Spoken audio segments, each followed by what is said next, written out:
Kure kayataccen kafce ne na kamfanin Al-Hussein Record masu birbiɗin fassara suka antayo muku shi. Kure kayataccen labari ne akan wani jarumi mai hazakar wayo. Wannan jarumi ɗaya ne daga cikin ma'aikata masu sa kaki wato jami'in RAW. Wannan jarumi ya kasance ne ba abin da yake girmamawa a rayuwarsa fiye da wannan kaki nashi. Akan aikin kakin nan nashi zai iya aikata komai kuma zai iya yi wa kowa hukuncin da ya dace da aikinsa. Gashi da rukun alkawari idan aka tura shi duba wani gurin ta'addanci ko gurin da ake aikata fashi, to koda ya kasance mahaifinsa ne ke aikatawa baya raga mai ko kaɗan. Aiki in ya bi ta kan koda ɗan uwansa ne yi kawai yake yi ba kakkautawa, nan take zaka ga ya kwamishe ka ya danganta ka ga hukuma ba abin da ya mishi ciwo. Sai dai wannan gogon naka yayin da manyansu suka tura shi aiki, idan fa ya ga aikin nan da zalunci ko kuma da son zuciya to lalle baya aikatawa, ko da kuwa zai rasa kakinsa na jami'in RAW. Yana bakin aikin nashi ne manyan shi suka tura shi zuwa Pakistan don ya kamo wasu manya-manyan masu sarrafa miyagun laifi.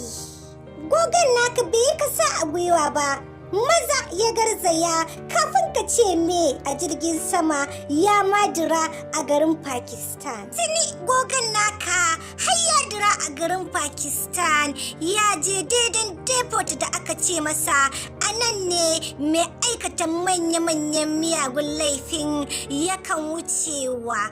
Bayan ɗanawansa setin bindiga zuwa wannan hanya, amma bakar ka manta akwai sauran jami'an RAW ɗin a garinsu suna amfani da na'urori mai kwakwalwa ta zamani na sanar da shi cewan gashi boss ɗin ya tunkaro hanyar da shi jami'in yake, suna bashi directing saboda setinsa ta ɗanu a daidai.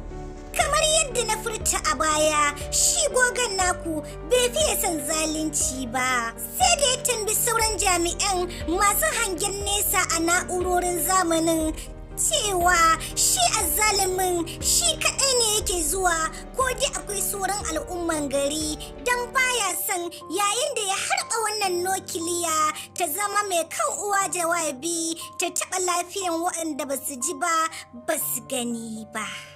Sai dai su manyan nasu sun yi amfani da son zuciyarsu, ba su faɗa mishi gaskiya yayin da yake tambayan su shi zuwan wannan azzalumi ba. Suka ce da shi kawai ya harba, babu kowa a kusa da azzalumin.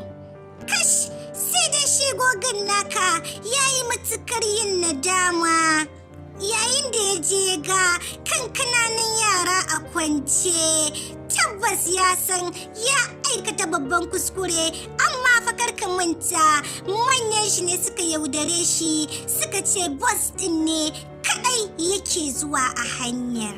Nan take jarumi na bai kasa a gwiwa ba, ya cire wannan kaki na RAW ya wurga wa manyan nasa, ya nuna musu lalle ya yi matukar damuwa da irin harin da suka sa ya yi hadda na mutuwan kananan yara. Tabbas wannan kafce na kunshe da cakwakiyoyi fin wanda na furta a baya. Kai dai nemi kayataccen kafce na fim ɗin Kure na kamfanin Al-Hussein don more cakwakiyar da ke cikinsa.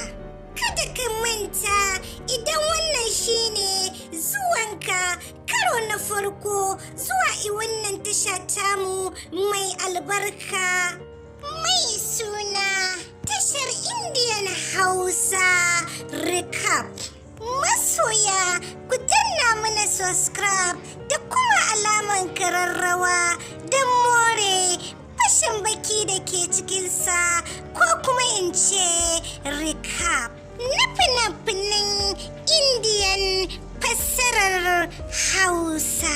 Kai dai kulla halaka da wannan channel tamu mai albarka mai suna tashar Indian Hausa recap. Don sanar da ku masoya da zarar mun daura.